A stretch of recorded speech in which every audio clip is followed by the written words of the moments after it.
합니다. 저는 부곡 순복음 교회를 담임하고 있는 이지훈 목사라고 합니다. 혹시 저를 아십니까? 전도하며 떠오른다고 하길래 나를 아시는가 하고 여쭤봤습니다. 먼저 저희는 부곡 순복음 교회라고 하면 사람들이 부곡 하와이를 떠오르는데 절대 그렇지도 않고, 또 온천장 여기 있는 부곡동에 사람들이 삼만디라고 부르는 위치에 교회를 개척을 했었습니다. 그런데 하나님의 은혜로 이제 4년 전에 두실역 앞으로 교회를 이전을 했고요. 그때 전도했던 방식 그대로 똑같이 지금도 전도를 하는데요. 전도하면서 참 많은 간증들이 있었습니다. 그 부분들을 오늘 말씀 중심으로 함께 나누고자 하는데요. 저는 4층 건물의 3층에 교회를 개척했고 3층에는 구월사라는 절이 있었습니다. 3층에 저희 교회가 있고 코로나 시절 때도 굉장히 교회가 매일 전도를 나갔거든요. 아침에 나가면 저녁에 밤에 늦게 들어왔어요. 편의점에서 도시락을 먹고 혼자 외로우니까 막 사진도 찍으면서 전도를 하니까 어떤 분이 그러더라고요. 밤마다 왜 그렇게 싸돌아다니냐고. 모르는 사람이죠, 전도하는 걸. 그래서 전도한다고 얘기도 드렸습니다.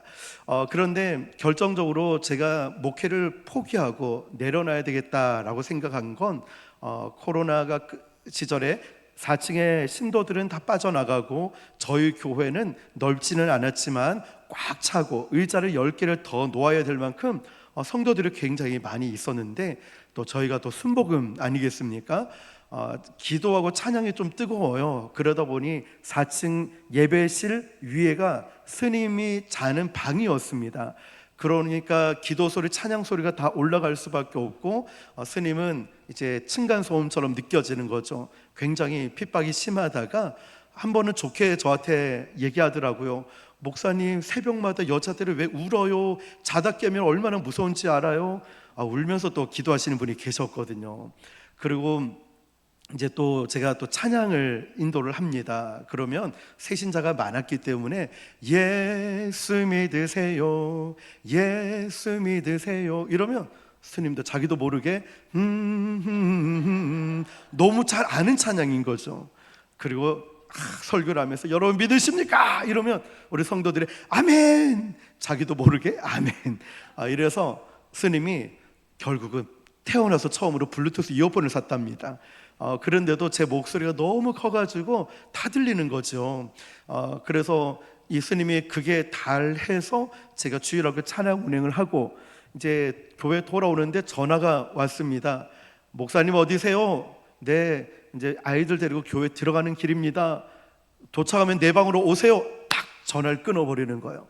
꼭 담임 목사님이 부목사 혼내듯이 그런 느낌으로. 교회 도착하자마자 4층에 올라가서 스님 저 부르셨습니까? 했더니 제 멱살을 잡자마자 유리창으로 팍 밀치면서 유리창이 깨지는 줄 알았어요. 목사 새끼가 말귀를 못 알아쳐먹네 이러면서 5만 10원짜리 20원짜리 욕을 하기 시작하는 거예요. 견딜 수가 없어서 멱살 잡힌 채로 제가 다른 생각을 했습니다. 딴 생각해야지. 왜냐하면 같이 싸워도 안 되고 욕을 해도 안 되고 이랬다가는 하나님을 욕먹이는 일이 되겠는 거예요. 다르다는 거 보여줘야지. 멱살 잡힌 채로 딴 생각하고 있다가 지금 몇 시지? 시계를 보니까 10시 43분인 거예요. 45분부터 찬양해야 되거든요. 그래서 스님 잠깐만 이렇게 풀어가지고, 스님 우리가 45분부터 찬양하고 예배 시작되니까 일단 놓고 내려가서 예배 드리고 끝나고 와서 다시 시작하자고 이랬더니 스님도 어이가 없는지 가라 막 이러더라고요. 그런데 제가 찬양을 하면서 엉엉 울었습니다. 오만 제가 말로 표현을 못할 욕을, 이런 무시당함, 너무 괴로워서 찬양할 때 우니까 우리 성도들은 은혜 받은 줄 알겠죠. 그리고 찬양하고 있으니 하나님 속으로 제발 도와주십시오 이랬더니 하나님의 응답보다 스님의 문자가 더 빨려 와가지고 목사 새끼가 한따까리 할까 하고 이런 거예요.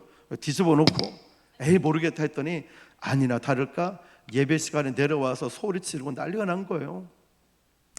그래서 하나님 여기까지인 것 같습니다. 하나님께서 저는 여기 보내셨다고 확신을 하는데 이게 뭡니까? 저 혼자 욕드는 건 괜찮지만 저 아무것도 모르는 성도들에게 스님이 큰 소리치고 어떤 때 거친 말을 할 때 견딜 수가 없는 거예요.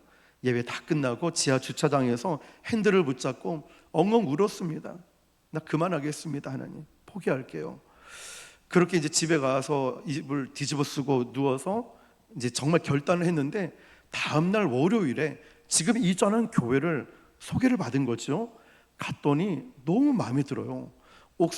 옥상이고 스님도 없어, 절도 없지. 일단 그게 제일 먼저 신경 쓰였거든요. 근데 알고 봤더니 맞은편에 절이 있었더라고요. 알고 봤더니 또 제가 스님하고 또 친한 척 하면서 인사를 했더니 3개월 뒤쯤인가 주지 스님으로 발령나서 갔어요. 지금은 안 계시고. 그러면서 이전을 하고요. 이전하면서도 저는 똑같은 방법으로 지금도 땡볕에 전도하고, 비가 와도 또 폭염이 오든 아니면 한파가 와도 전도를 쉬지 않고 하고 있습니다. 그 은혜로 하나님께서 은혜를 주셔서 이만큼 부흥했다가 또 쪼그라들었다가 부흥했다가 이걸 반복해 가면서 열심히 목회를 하고 있습니다.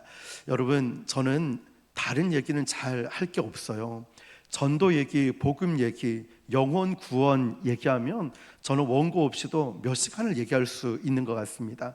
오늘 저는 다른 이야기보다 특별히 헌신 예배이고 우리 남산제일교회 너무나 존경하는 목사님 심어진 교회 와서 저는 제가 만난 예수님, 그 예수님께 어떻게 목숨을 걸고 목회를 하고 전도를 하고 있나, 이걸 나누고자 합니다. 어떤 신학생이요, 신학교를 졸업을 하고 전도사였는데 이 전도사님이 아주 실력이 좋았나 봐요. 약간 시골 교회에 담임 전도사로 부임을 했습니다. 처음에는 성도들이 와, 젊은 우리 목사님 왔다, 전도사님 왔다고 너무 좋아했어요. 그랬더니 몇 개월 이것도 지나니까 이제 성도들이 딴짓하고 목사님을 집중을 안 하는 거예요. 이 전도사님이 너무 이제 마음이 힘들어진 거예요. 아니, 설교를 하는데 성도들이 다 집중을 하고 딴짓을 하고 있으니. 그래서 이 전도사님이 주변에 존경하는 선배 목사님을 찾아가서 상담을 했답니다.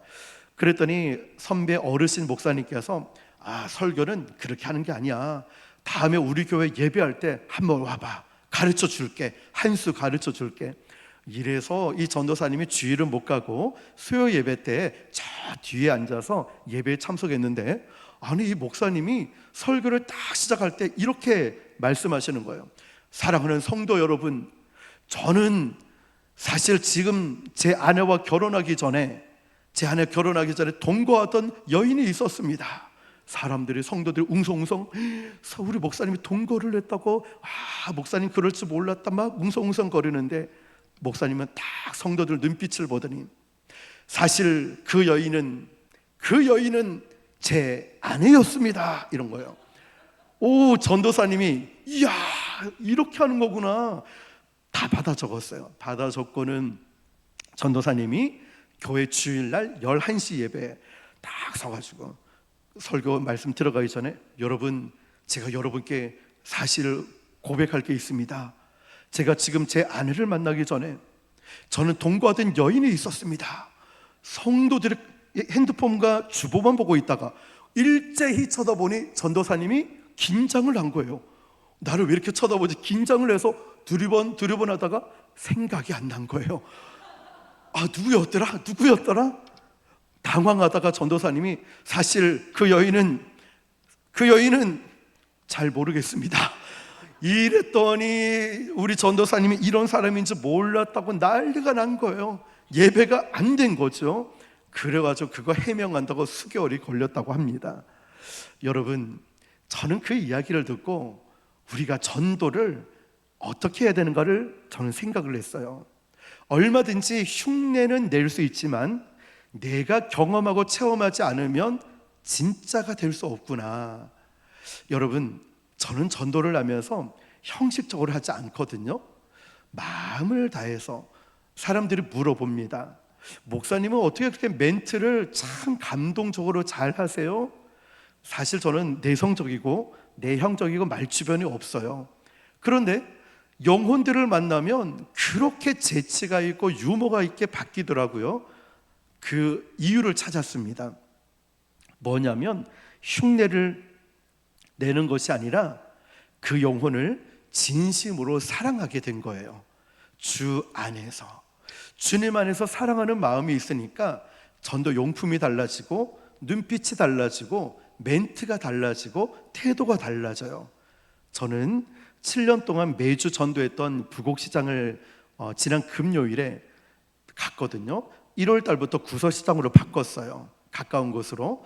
그랬더니 7개월여 만에 갔더니 인사드리러 갔는데 사람들이 막 몰려오는 거예요. 정말 연예인 보듯이 오르치는 거예요. 그러면서 자기가 어떻게 살아왔는지, 왜 이제 왔냐고 선물 꾸러미 주는 분도 계시고, 저는 이런 생각 드는 거예요. 왜 이분들이 나를 환영해 줄까? 내가 잘나서일까? 아니죠. 정말 진심으로 그분들을 사랑한다는 게 이분들은 느껴졌다는 거예요. 우리가 언제든지 다시 가도 환영받을 수 있는 전도 장소, 전도 대상자, 저는 이게 진짜 전도가 아닐까 생각해 봅니다. 여러분, 우리는 우리의 지식도 지혜도 완전하지 않아요. 아무리 공부하고 암기해도요, 현장에 나가면 다릅니다. 하나님은 나의 교만함을 꺾기도 하고 나의 잘한 것을 쓰시기도 하시는 분이십니다. 우리는 그러면서 현장에서 전도를 배워갑니다. 책으로 배우는 게 아니에요. 내 경험을 내세우는 것도 아니고. 그래서 저는 지금 수요일과 금요일은 저희 교회에 올인하고, 나머지는 월요일은 일산 파주 서울에 지금 목회자 훈련을 하고요, 화요일은 또 저쪽 부산대학교 앞에 교회 훈련하고, 목요일은 사상에 있는 교회 훈련하고, 토요일은 교대 앞에 있는 교회 훈련을 하고, 많은 교회들이 훈련을 하면서 깨닫는 게 이 부분이었어요. 목사님이 전도하는 걸 보면 기술이 아니라 사랑이었습니다. 사랑이었습니다. 저는 그게 핵심이라고 말씀드렸습니다. 실제로 두실역 주변에 오수선 가게 사장님이 계십니다. 그 사장님이 분명히 작년 성탄절에 교회 오시겠다 약속을 하고 다 기도까지 하고 있었는데, 그 일주일 전에 어머님 이제 성탄절 다음 주인데 오시죠? 못 간대요. 왜 못 가세요? 우리 남편이 교회 간다니까 난리가 난 거야. 아니 어머님, 여행 가고 놀러 가는 거는 다 혼자 알아서 가면서 왜 교회 가는 것도 허락을 맡으셨대요? 이랬더니 남편이 어렸을 때 교회에서 받은 상처가 너무 크다는 거예요. 교회만은 가지 마라 한 거죠. 그러면 전략을 바꿨죠. 갈 때마다 제가 그곳에서 기도를 해드립니다. 지난주도 기도해 드렸고요. 그리고 똑같이 저희 교회 앞에 옷집이 있는데 젊은 여자 사장님이에요. 50대 한 중후반. 그런데 이분은 먼저 교회 오시겠대요, 성탄절에.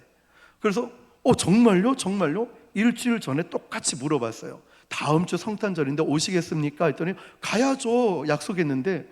그런데 왜 가고 싶은 마음이 들었어요? 라고 물어보니까 이분이, 내가 목사님 어렸을 때 아빠 손잡고 성탄절마다 크리스마스 때마다 교회 갔는데 너무 그 추억이 좋고 그 교회 사람들이 너무 좋아서 제가 다음 주에 꼭 갈게요. 오셨습니다.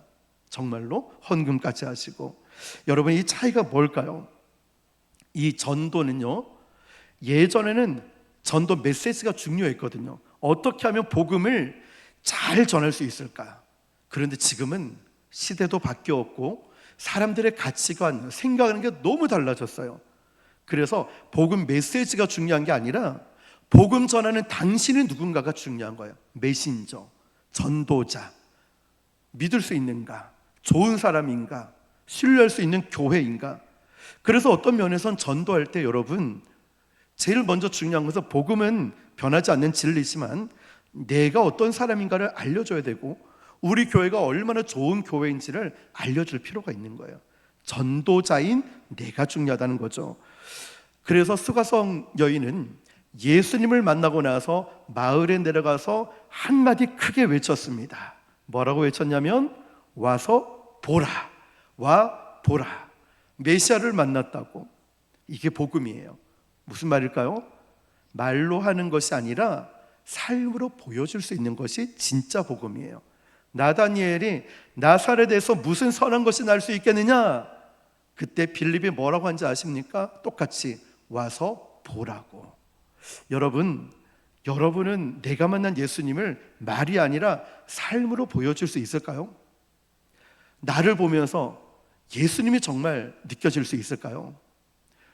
죄송하지만 저는 저희 아버지를 그렇게 좋아하지 않아요. 어렸을 때 상처가 좀 많이 있거든요. 그런데 제가 집에서 샤워를 싹 하고 올백으로 쫙 이러고 있는데, 제가 아들이 3명이거든요. 둘째가 고1이에요. 둘째가 저를 보더니 아빠, 할아버지하고 똑같이 생겼어. 상처가 됐습니다. 이러면 안 되지만 그런 말 하지 마 이랬더니 제가 봐도 저희 아버지와 똑같이 생긴 거예요. 성품은 어머님 닮고 외모는 아버지를 닮은 거죠. 그래서 올백을 한 걸 저는 올백을 안 하고 2대8로 합니다. 그래서 똑같이 안 하고. 그런데 제가 설교를 준비하다가 내가 아버지를 왜 닮았을까 생각해 보니 당연한 거예요. 왜 그럴까요? 아버지의 아들이니까. 근데 설교를 준비하면서 그러면 나는 영적으로 누구를 닮아야 될까? 하나님을 닮아야 되는 거예요. 하나님의 자녀이니까. 그러면 제 3자인 제 아들이 나를 보면서 할아버지 닮았다고 느꼈듯이, 영적인 하나님의 자녀라면 사람들이 제 3자인 나를 보면서 누구를 볼 수 있어야 되냐면 하나님을 볼 수 있어야 돼요. 이게 진짜 복음이었어요. 말로 유창하게 전하는 것이 아니라 여러분의 눈빛, 태도, 걸음걸이, 따뜻함, 섬김, 배려가 이 자체가 복음이었다는 거예요. 우리는 암기한 거 가지고 이렇게 해야지 이게 아니라 사람들은 나의 눈빛과 태도를 보면서 복음을 읽어내고 있다는 거예요. 이게 예수 믿는 사람이지. 이게 교회 다니는 사람이지. 이런 분이 목사님이지, 집사님, 권사님이지. 읽어낸다는 거죠. 저는요, 믿음 생활하고 목회를 하면서 깨닫는 건 하나님은 나의 지혜와 능력으로만 일하시는 것이 아니라 하나님의 전적인 주권과 방법으로 일하시는 분이구나, 이걸 깨닫습니다. 그래서 하나님은요, 우리의 방법을 깨트리세요. 계획들을 깨트리세요. 그 걸음을 인도하시는 분은 여호와시다, 이걸 알려주시는 거죠. 사도 바울에게 있어서도요, 가장 큰 배움과 가장 큰 복음 능력 전도자가 될 수 있는 건 그 출발이 어디였냐면 실패의 자리였어요. 아이러니하지 않습니까?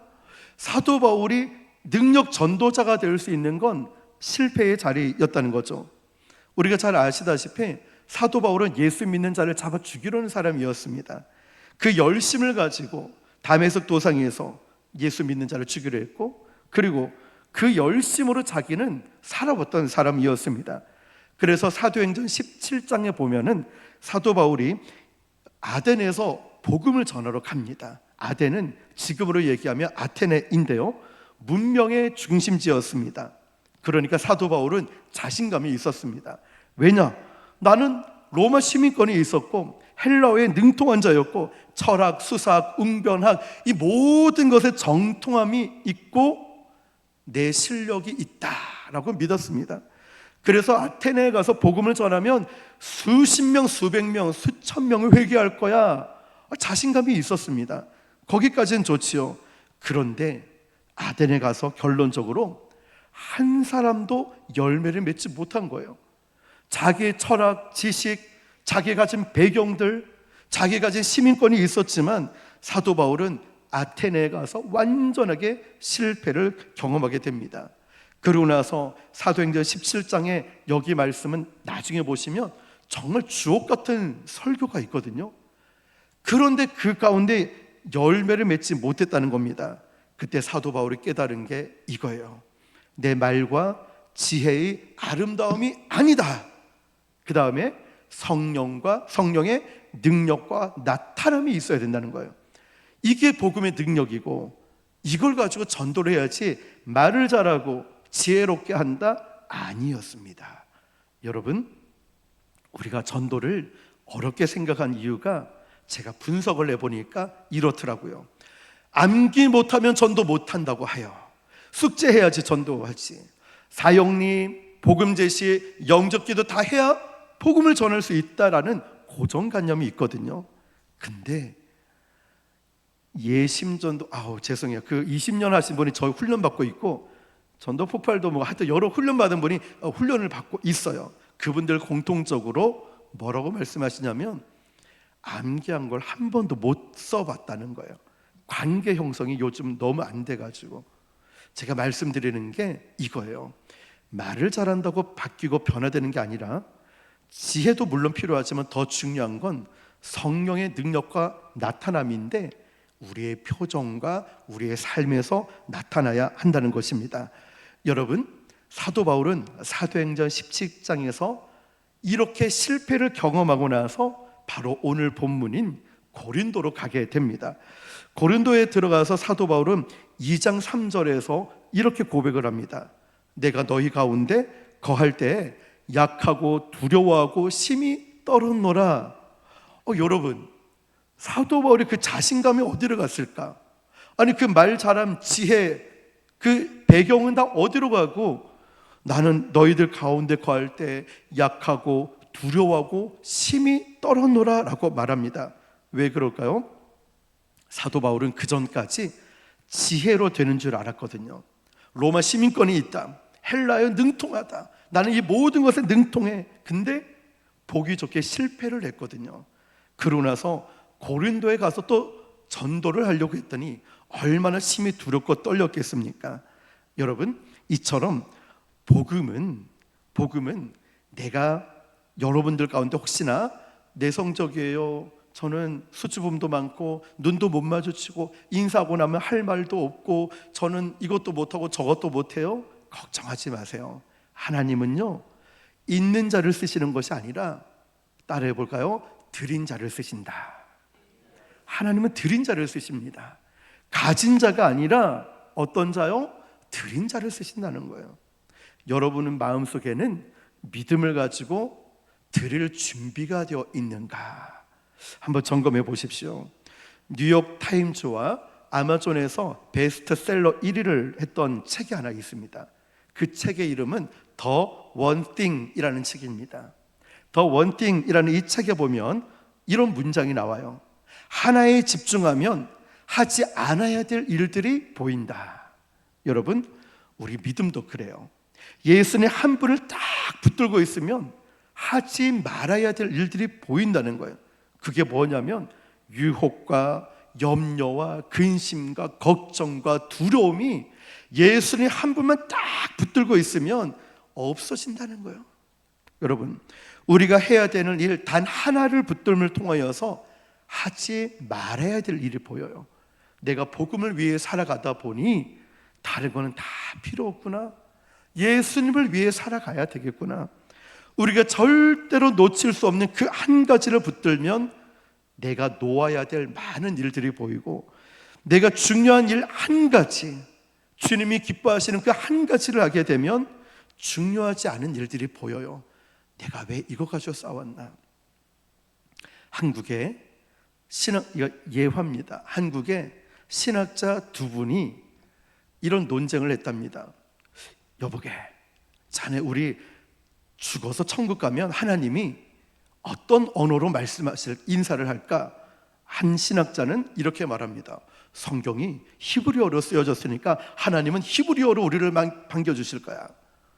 또 한 사람은 이렇게 얘기합니다. 아니야, 성경이 히브리어여서 헬라어로 쓰여졌으니까 하나님은 헬라어로 우리를 인사하실 거야.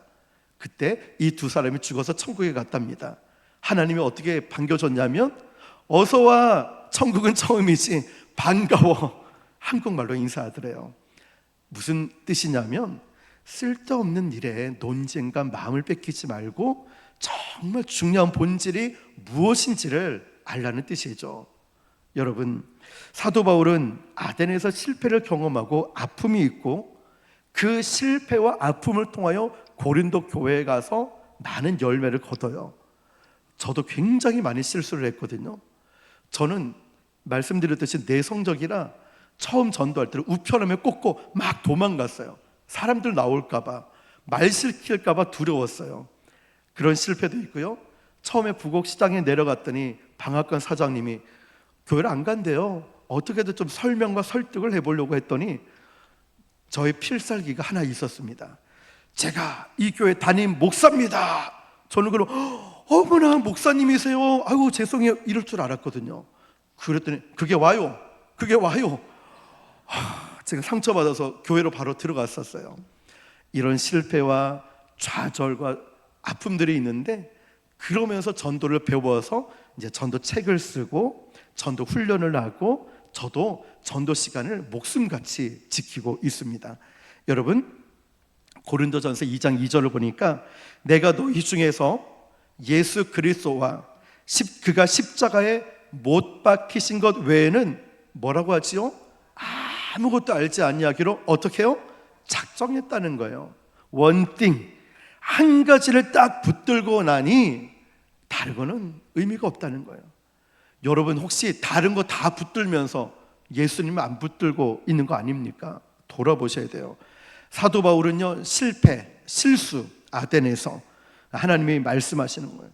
그에게 너 고린도에 가라. 그러고 나서 나는 예수님만 알기로 작정했다는 거예요. 작정했다는 건 결심했다는 거예요.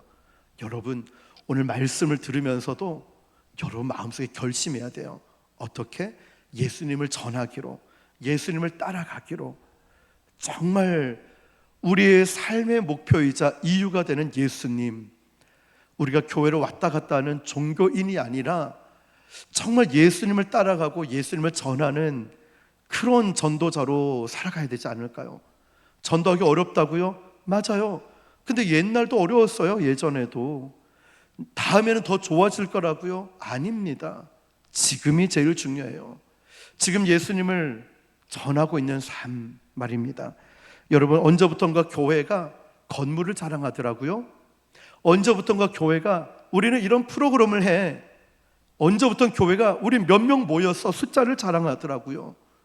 교회의 십자가는 없어지고 복음이 사라진 교회가 얼마나 많을까요? 그때부터 교회는 타락하는 거예요. 복음의 능력이 나타나지 않고 복음을 전하지 않으면 그때부터 교회는 타락하는 거예요. 교회가 능력을 잃어버려요. 이제 우리는 여기에 있는 이유가 분명해야 됩니다. 여러분, 왜 예배 드리십니까? 왜 교회 오셨어요? 왜 예수님을 믿습니까? 안 믿으면 찝찝해서요? 헌금 안 드리면 좀 불편해서요? 아니죠. 왜 이 자리에 있습니까? 돌아보십시오. 고린도 교인들은 문제가 뭐였냐면 그들의 예수님을 안 믿은 게 아니었어요. 교회 안에 세상 논리가 들어와 버렸어요. 세속화. 그러니까 전도 안 하면 어때? 이방 신들 믿으면 어때? 그럴 수도 있지. 좋은 게 좋은 거 아니야. 교회가 타락을 해버렸어요. 그곳에서 복음의 능력이 역사하고 하나님의 일하심을 보여야 되는데 세상과 똑같은 권력을 가져오고 세상과 똑같은 지혜, 세상 것을 똑같을 가져와서 비교하고 평가하고 이러다 시작하다 보니 교회가 복음의 능력을 잃어버렸습니다. 사도 바울은 얘기합니다. 아니라는 거예요. 그런 건 교회가 아니라는 거예요. 교회는 그러면 안 된다는 거예요. 자꾸만 자랑하고 자꾸만 내세우고 숫자, 규모, 크기 아니라는 거예요. 사도 바울은 내가 너희들 앞에서 두렵고 떨림으로 얘기한다. 복음 외에는, 예수 그리스도 외에는 아무것도 알지 아니하기로 나는 작정하였노라. 할렐루야, 할렐루야. 이 작정, 결단 여러분에게 있습니까? 사도 바울은 자신을 이렇게 얘기했어요. 고린도전서 15장 8절 9절 같이 읽어보겠습니다. 시작. 맨 나중에 만삭되지 못하여 난 자 같은 내게도 보이셨느니라. 나는 사도 중에 가장 작은 자라. 나는 하나님의 교회를 박해하였으므로 사도라 칭함받기를 감당하지 못할지니라. 아멘. 사도 바울이 만삭되지 못했대요. 사도인데 만삭되지 못했대요. 우리말로 하면 팔싹둥이, 칠싹둥이, 더 쉽게 표현하면 찌질이 같다. 나는 찌질이 같대요. 사도 바울이. 그러면서 찌질이 같은 나에게도 하나님이 보이셔서 나는 사도 중에 가장 작은 자다. 나는 하나님의 교회를 핍박을 했고 예수 믿는 자를 잡아 죽이려고 했고 나는 사도로 칭함받게 해도 감당치 못한다고 이야기를 합니다. 사도 바울은요, 살아가면서 전도하면서 부끄러운 거예요. 내가 왜 그랬을까? 내가 왜 이렇게 실수하고 왜 그렇게 나쁜 짓을 했을까? 부끄러운 거예요. 그러면서 사도 바울은 스데반이 돌에 맞아 죽는 현장에도 있었고 예수님 믿는 자를 잡아 죽이려 했던 이게 계속 생각나서 너무너무 부끄러운 거예요. 우리식으로 얘기하면 내 과거가 드러나는 거죠. 예수 믿으면서도 교회를 다닌다면서도 술, 담배하고 있고 욕하고 싸우고 예수 믿는 자 본이 되지 못했던 모습이 부끄러운 거예요. 사도 바울은요, 그런 마음이 있었어요. 아무리 생각해도 내가 하나님의 일을 한다는 건 나는 자격이 없다. 사도로서 자격이 없다. 그 마음인 거예요. 그래서 사도 바울은 이렇게 얘기합니다. 그 실수와 실패와 부족함이 생각날 때마다 사도 바울은 이렇게 고백합니다. 하나님의 은혜밖에 없구나. 하나님의 은혜밖에는 방법이 설명이 없구나 라고 생각한 거죠. 여러분, 보통 우리가 은혜를 이야기할 때마다 뭐든 좋은 게 좋은 거지라고 착각하는 경우가 있어요. 내가 죄를 지어도 불의를 행하도 용서해 주겠지. 이것은 하나님의 은혜를 잘못 이해하고 있는 겁니다. 하나님의 은혜가 내 안에 임하면 어떻게 달라지는지 아십니까? 나태해지고 게을러질까요? 좋은 게 좋은 거자고 넘어갈까요? 아니에요. 진짜 하나님의 은혜를 경험한 사람은 치열해집니다. 예수님을 위해 목숨 걸어요. 다른 사도들보다요 수십 배는 더 열심히 살아가요. 제가 이 마음이 이해가 됩니다. 저도 그런 자였거든요. 저도 그런 자였어요. 저도 그렇기 때문에 왜 복음을 위해서, 전도를 위해서 사람들은 이렇게도 얘기하죠. 목사님은 그렇게 열심히 전도하면서 열매는 많지 않은 것 같아. 교회 별로 크지 않네. 사람들은 그렇게 말할지 몰라요. 그런데 저는 하나님 앞에서 전도하고 나면 너무 행복하거든요. 하나님, 오늘도 저는 너무 행복합니다. 주님이 이렇게 전도할 수 있도록 저를 사용해 주시니 감사합니다. 그리 아니하실지라도, 열매가 많이 없더라도, 당장의 변화가 일어나지 않아도 괜찮습니다. 저는 복음을 전하는 그 자체가 행복합니다. 그래서 저는 훈련을 하면서 제일 먼저 얘기하는 것 중 하나가 이거예요. 열매에 초점을 맞추지 말고 영혼에 초점을 맞추십시오. 열매에 초점하면 낙심하게 돼요. 왜 빨리 맺히지 않아? 영혼에 초점을 맞추면 더 사랑하고 싶어요. 기도할 때마다 생각이 나요. 저는 이게 복음이라고 생각합니다. 이 복음은 다른 사람들 보면서도 깨달아요. 이런 게 복음이구나. 여러분, 오늘 사도 바울은요, 그 은혜를 경험했음에도 불구하고 여전히 열등감이 사라지지 않으니까 과거의 일들이 계속 생각나는 거예요. 믿음으로 살아간다 하지만 연약함이 있고 사도 바울이 자꾸만 넘어지는 거예요. 그래서 사도 바울은 로마서 7장 18절에 이렇게 얘기하죠. 같이 읽어봅시다. 시작. 거하지 아니하는 줄을 아노니 원함은 내게 있으나 선을 행하는 것이 없도다. 아멘. 여러분, 사도 바울의 고민이 뭐냐면 사도라 불림을 받았는데 내 안에 선한 것도 없고 내가 잘하는 것도 없고 이래서 되겠는가? 그러면서 24절을 보니까 오호라 나는 곤고한 사람이로다. 누가 나를 건져내라. 사망의 몸에서 나를 건져내랴. 자신을 이렇게 이야기를 합니다. 사도 바울은요, 하나님 앞에 쓰임받고 있으면서도 늘 영적 곤고함이 있습니다. 놀랍지 않습니까? 아니, 사도 정도 됐는데 여기서 중요한 포인트가 이겁니다. 만약에 사도 바울이 이 곤고함에서 끝났다 이러면 정말 불행한 인생인데, 그 곤고함 가운데 불일 듯 그에게 일어나는 게 뭐냐면 하나님의 은혜가 아니면 저는 살 수 없습니다. 실패와 좌절 속에서도 하나님의 은혜가 아니면 저는 일어날 수 없습니다. 하나님의 은혜가 아니면 나는 살아갈 수가 없습니다. 이 고백을 하는 거예요.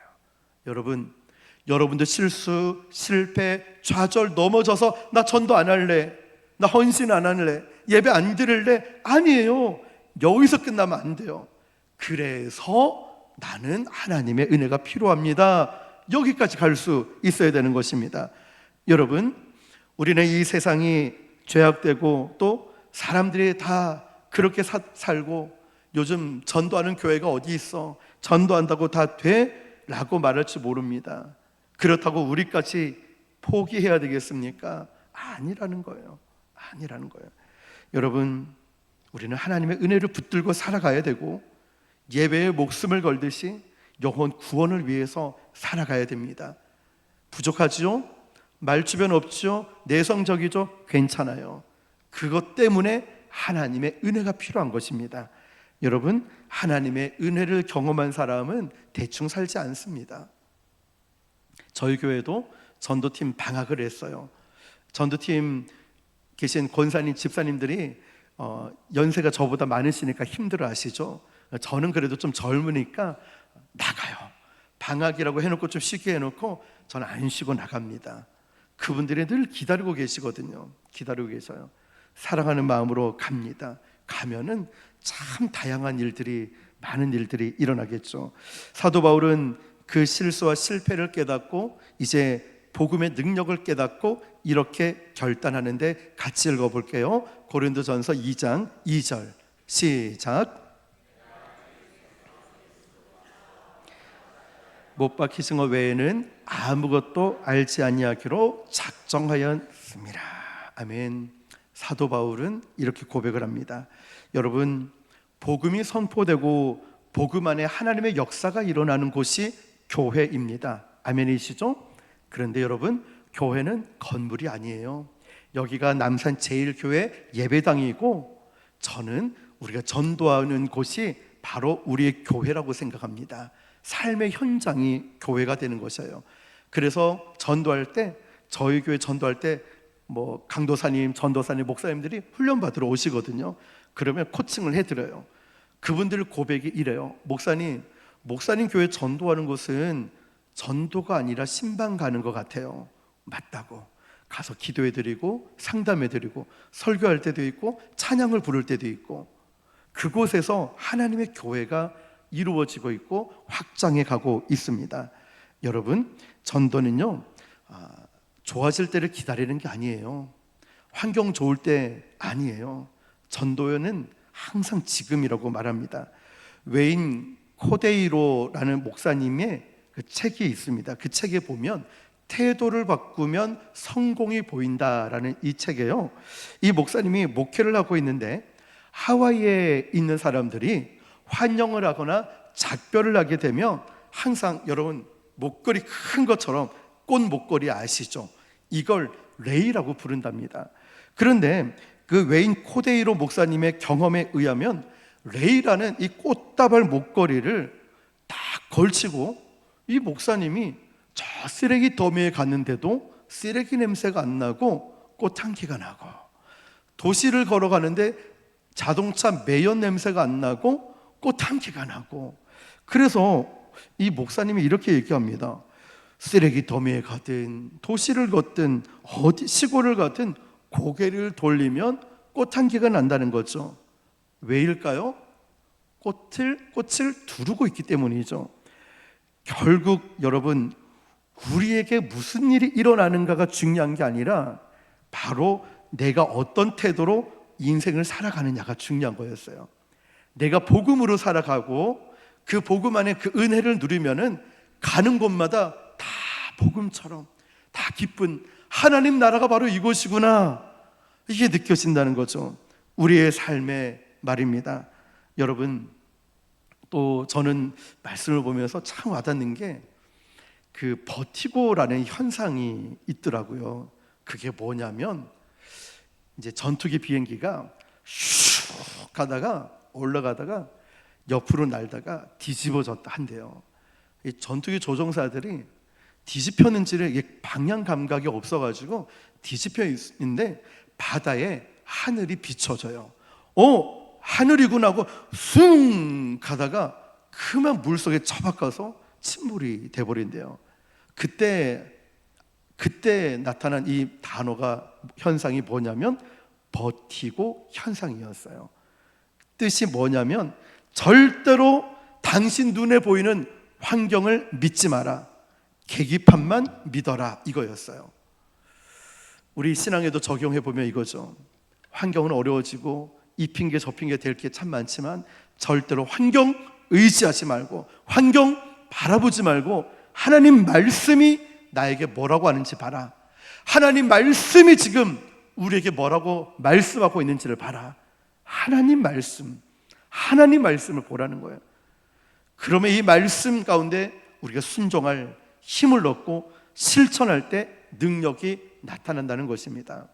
이제 말씀을 마치고자 합니다.